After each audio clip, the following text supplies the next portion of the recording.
چی رو گفتی وسط اجرا؟ داشتی میخندید یه چیز داشتی بود همین در گوشه چه چیزی داشتی حراست میزنم بغلتم تکون نتونه بکنی تا آخرش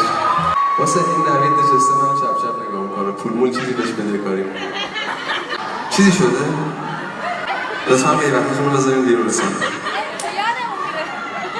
بالاخره من نامحرمم اینجا میشنوم میرم میگم تا باشه از این جوان شده که دست آخر باشه یکی من بیاد از اینجا قشنگ صدا غیبت میاده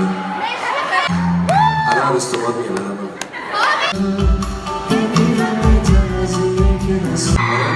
اشتهای قدیمی زیادن اینجا بهمون نیستن یه استراحت به دست که خبری نیست شما رو بعد از این کافه میبینم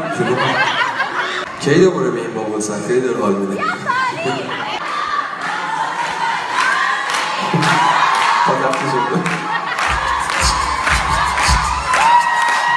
هرکی راضیه دستشو میاره بالا خدا باشید یه 5-6 نفری راضی